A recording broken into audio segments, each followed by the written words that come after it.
I am talking about what is in the bill. How is the financing board coming here? Right, Honorable Speaker, I am talking about a fund. And if in the Ministry of Education, we already have the Higher Education Student Financing Board, why don't we put money under this Higher Education Student Financing Board in the ministry, rather than establish another fund? That is my point, right, Honorable Speaker. Honorable Sarah, this is going to be housed in the Ministry of Education and Sports. It is not a standalone. Yes? Before the motion, right, Honorable Speaker, I would like to give Honorable Sarah Opendi information that this establishment of skills development fund is by the private practitioners who are saying that they want to contribute money but not putting it under consolidated fund. They want this money to be used to train the Juakalis for better quality and for the demand of what is required to create money. So in a way, it's the private manufacturers who would like to have this fund. And this fund is meant to train the very people who are trainers of other trainers. So it is not similar to the road fund and something like that. Honorable Bigava.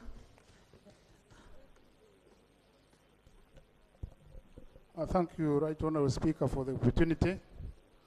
And Right Honorable, I want to thank the committee for processing this bill, which I regard a very important bill, Right Honorable Speaker, because that is my background. Right Honorable Speaker, I only want to know from the committee why on the technical side they did not engage the Uganda Engineers Registration Board and the Uganda Institution of Professional Engineers. Why am I saying so, Right Honorable Speaker? One of the objectives of this bill is to regularize and license a group of cadres called craftsmen, technicians, and technologists. And Right Honorable Speaker and colleagues, technologists and technicians at the moment are licensed by the Uganda Engineers Registration Board and the Uganda Institution of Professional Engineers. So I'm wondering whether this is not going to be a conflict between two bodies. That aside, I want to appreciate the committee once again, Right Honorable Speaker. There is a motion. Right Honorable Speaker and honorable colleagues, I wish to move a motion that we proceed to committee stage, since it will give us an opportunity to interrogate the bill issue by issue. I beg to move, Right Honorable Speaker. Is it seconded? Seconded. Seconded by Docas, by Dr. Epya, by Honorable Amwaka, by Dr. Chut, by Jane, by Acrobat, by Mbwa, by by Mapendusi, by Achora, by Honorable Nekesa, Honorable Chayo, Alayo, Honorable Baka, Honorable Mbayo, and the whole side.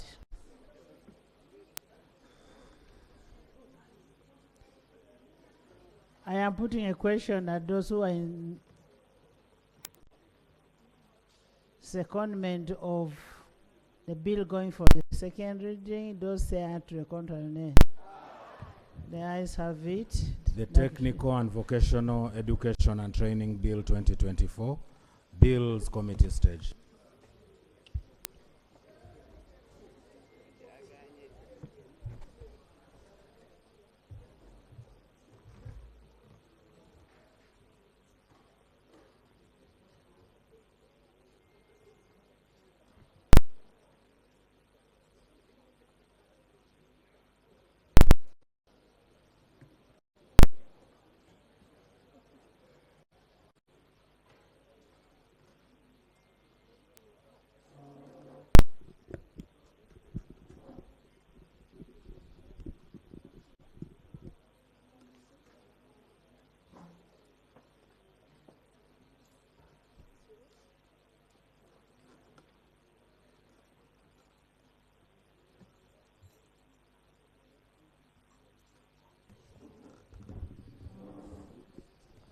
Clause 1.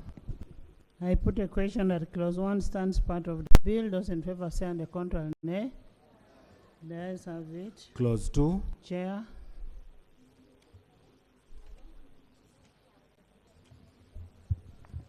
Madam Chair,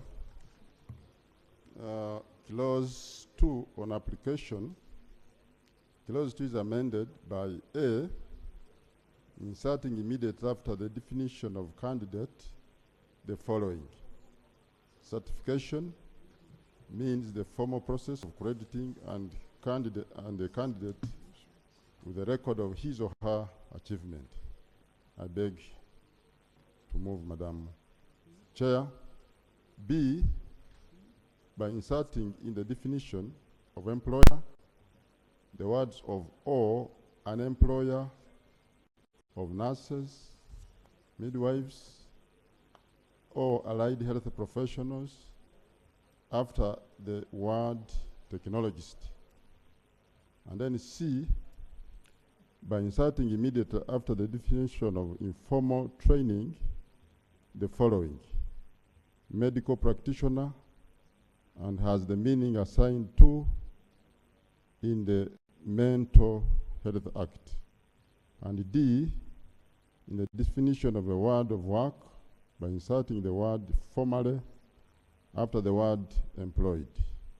Justification, Madam Chair, for the definition of the world of work, the amendment is to provide clarity that the world of work is a formal environment, and 2, to provide for definitions of words that have been used in the bill to achieve clarity.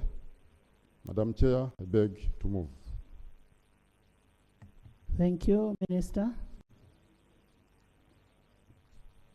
Thank you very much, Right Honourable Speaker. Right Honourable Speaker and dear colleagues, I object to the proposal to amend the definition of the word of work. The rest, I agree with the chair, and I propose that the clause remain as it is in the bill, because the proposal complicates the envisaged reforms by only restricting employment to formal. Because when you look at TVET, there is that formal part, but there is also the informal part, which I think would be lost if we don't capture that. I submit.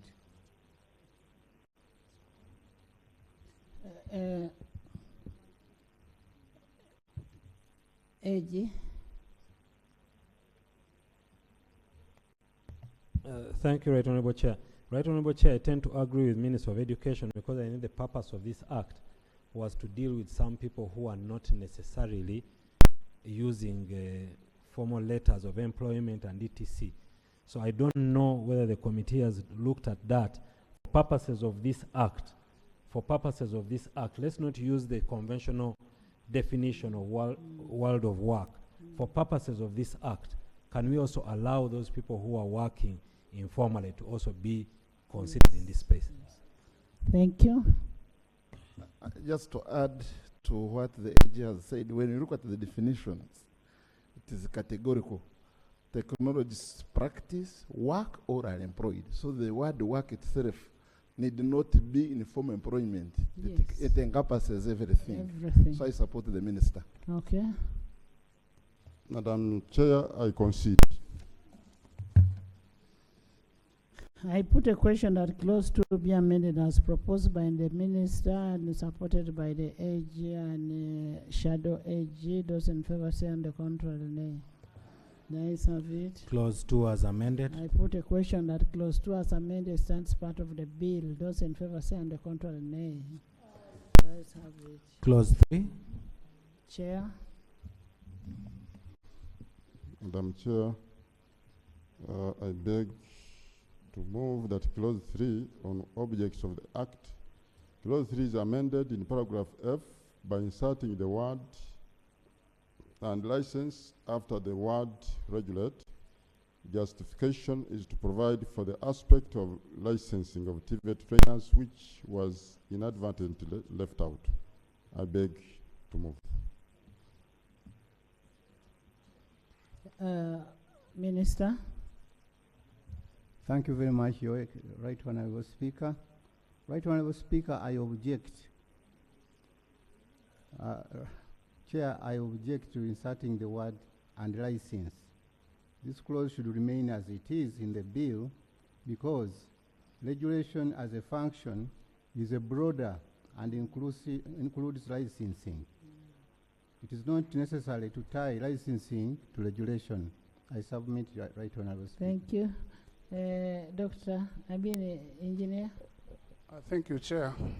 Chair, I am back on the point which I raised when you are still. This clause provides for licensing of technicians and technologists. And like I said, this is already a role that is being played very well by the Uganda Engineers Registration Board. So I do not know whether we are not creating a conflict somewhere. So, are you in agreement with the minister? Yeah, on the point he was raising, I agree with him. But on this one, I'm very not categorical. on the committee. Yes, AG. Thank you, Right Honourable Chair. The persons envisaged under this Act cannot possibly be regulated by under the Engineers Registration Board. The persons who are envisaged here even include those who do not have any kind of formal education. If you look at the Engineers Registration Board Act, it requires you to have a degree in engineering, so it cannot. The idea here is to allow these people to sit in a space where they are amongst peers, and then the engineers can also do what their part is. So the engineers, what they were doing here, what they do is regulate artisan engineers. They are not these artisans. A person who has finished education as an engineer but has not yet registered as an engineer, you have a learning engineer, an artisan engineer who is under the pupillage of an engineer. That one will fall under the Engineers Registration Board. But these ones are different. Thank you. Yeah, thank you, AG. When you look at clause 2 clearly, there are 3 categories of persons under this particular bill: the artisans, the craftsmen, and the technologists, and all are defined in accordance with this particular act. So those who are looking at engineers, surveyors, and the like, you are extending the application of this bill too far. Yes. Thank you, Right Honourable Speaker. Currently, we are handling the Engineers Registration Bill, Amendment Bill, and the category provided for here is not taken care of. So yes. I think it's very important that we reside them under this Thank you. bill. Thank you. I put a question that clause 3 stands part of the bill. There is no amendment. We are taking the original bill. I put a question that clause 3 stands part of the bill. Those in favor say on the contrary nay. The ayes have it. Clause 4. I put a question that clause 4 stands part of the bill. Those in favor say on the contrary nay.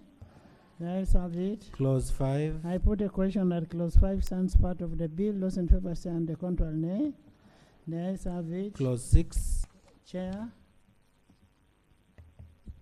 Chair, I have an amendment for clause 6, the power of the minister. Clause 6 is amended in subsection 1 by inserting for the word may the word shall. Justification is to make it mandatory for the minister to give policy guidelines to the council. I beg to move. Minister. I concur. Yeah.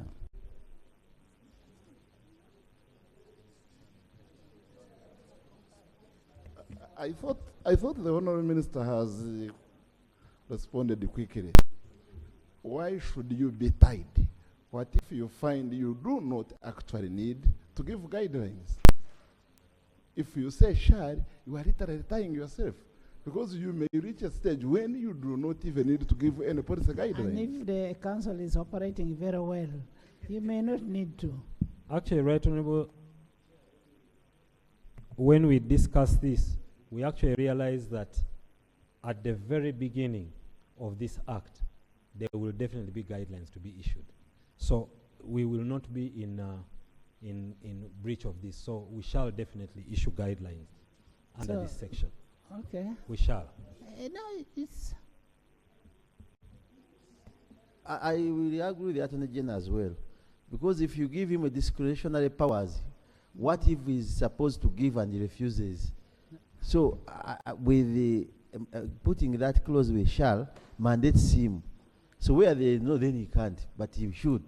But having discretionary powers of not doing what he's supposed to do sometimes causes challenges. okay. I put a question that clause 6 be amended as proposed. Those in favor say on the contrary, nay. The ayes have it. Clause 6 as amended. I put a question that clause 6 as amended stands part of the bill. Those in favor say on the contrary, nay. The ayes have it. Clause 7. I put a question that clause 7 stands part of the bill. Those in favor say on the contrary, nay. The ayes have it. Clause 8. I put a question. Chair, Madam Chair, there's an amendment on clause 8 on the composition of the council. Clause 8 is amended by A, substituting for the words 66%, the word 2/3. B, by inserting immediately after sub-clause 2 the following. One of the employees referred to in subsection 1 shall be a manufacturer, and C, in sub-clause 4, by inserting the word in the fields referred to under section 30 after the word qualifications, justification. 1, to the substitution of the word 66% with the word 2/3 is to use an appropriate terminology. 2, to specify that one of the employers proposed in the council membership should be a manufacturer, since they are bigger consumers of TVET services. And 3, to provide that the chairperson or member of the council shall have the qualifications in the TVET fields as specified in clause 30. I beg to move. Minister. Chair, my chair is introducing something new which was not in the original position, where he wants to bring in a manufacturer. Today, a manufacturer could be the issue, tomorrow is something else. So I want to propose, Chair, that the clause should remain as it is. The purpose of sub-clause 2 is to only empower the minister through regulations to provide for the procedure or removal from office, but not prescribe additional grounds. However, if Parliament wishes to delegate to the minister power to prescribe additional grounds for removal of, then we introduce another element under any other grounds as the minister may prescribe by regulations. I propose, Chair. Christine.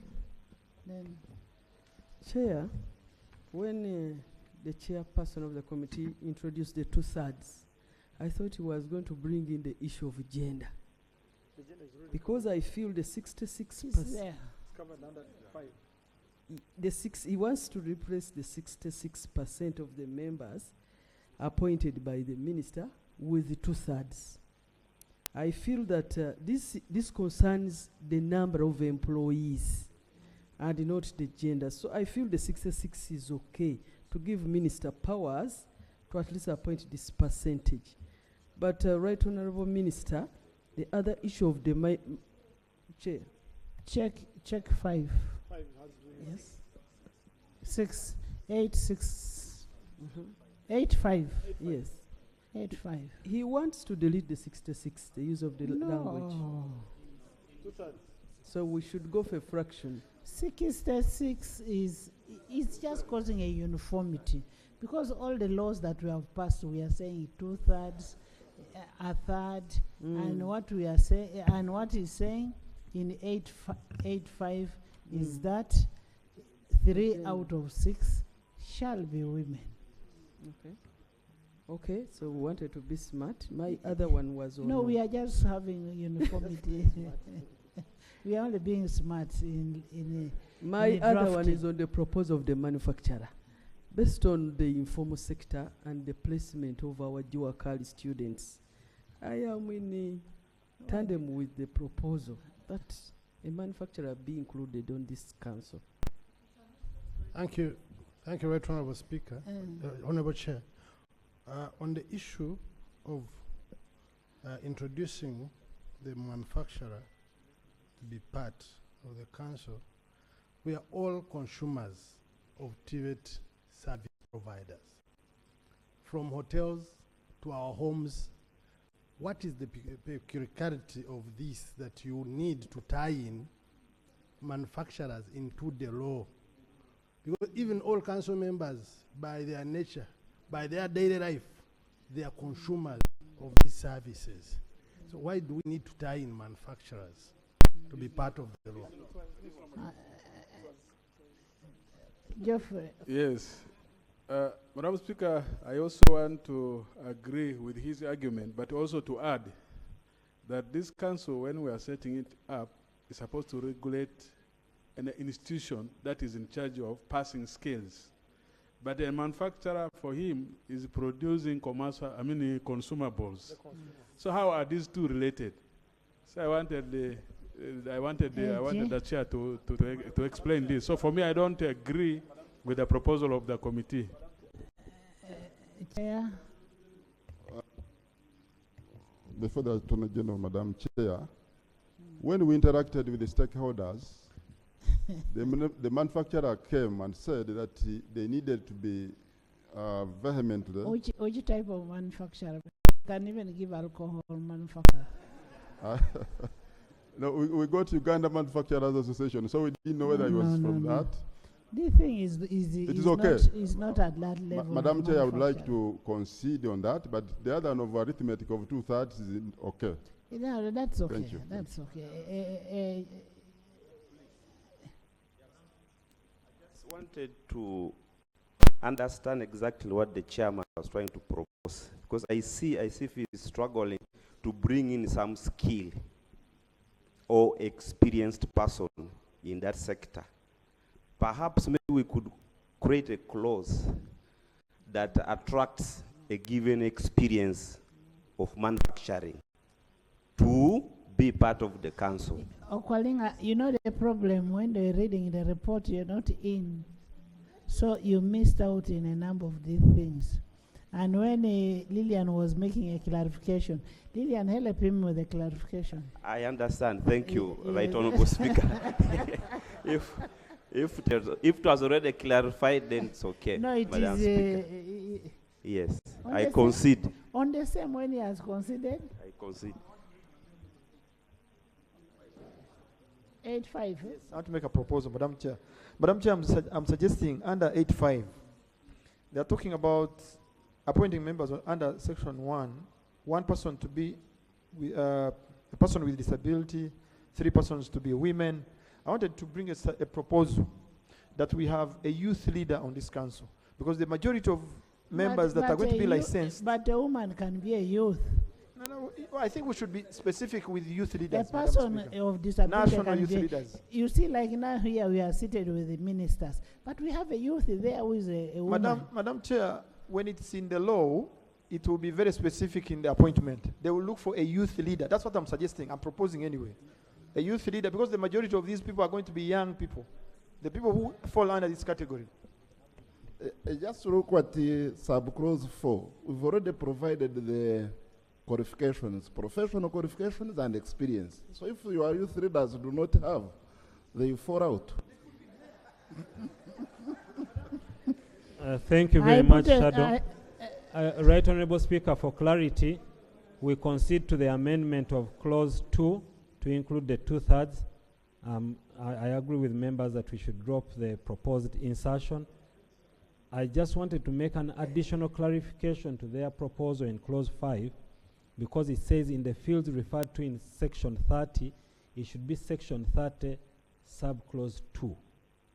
30 subclause 2, because that's where the qualifications are placed, not the whole of section 30.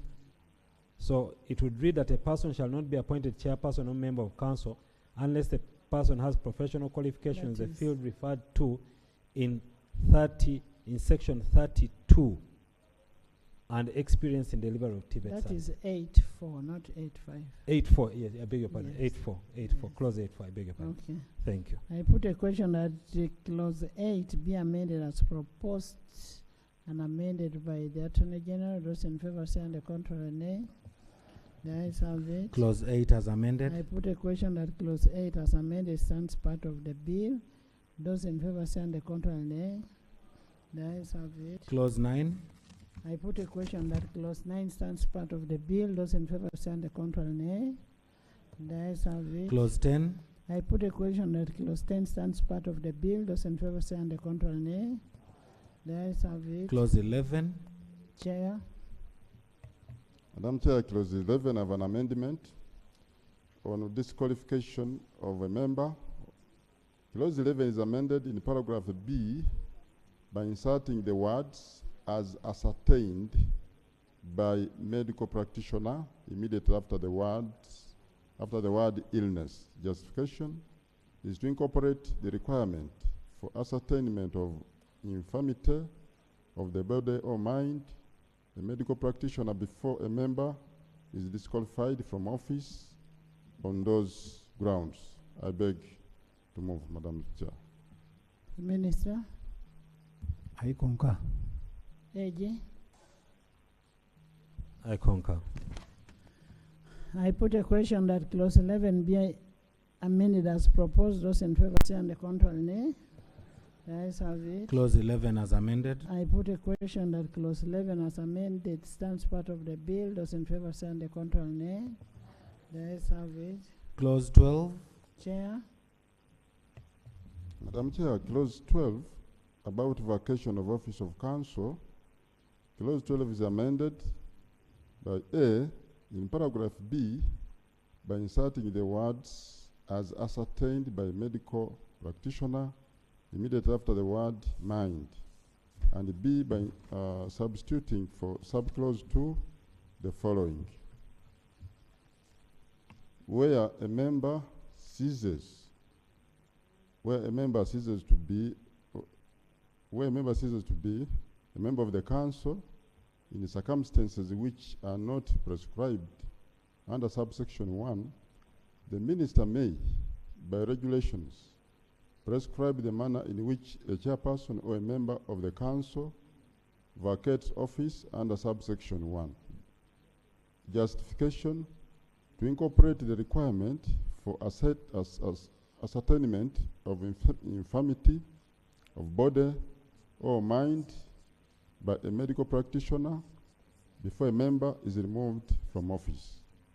2, for clarity, to indicate that the minister shall provide for other circumstances when a member of the council vacates office. I beg to move, Madam Chair. Yes. I also wanted to seek clarification on 12(6), subsection 6.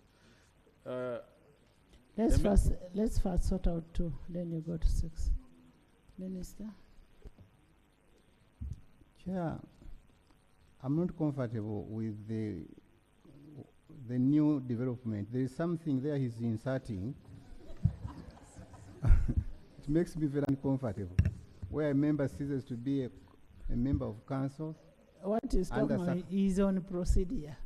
Under circumstances which are not prescribed under the subsection. Why don't we, if there is something we know that we will not have, why don't we give it its own clause? Otherwise, I'm praying that the clause should remain as it is,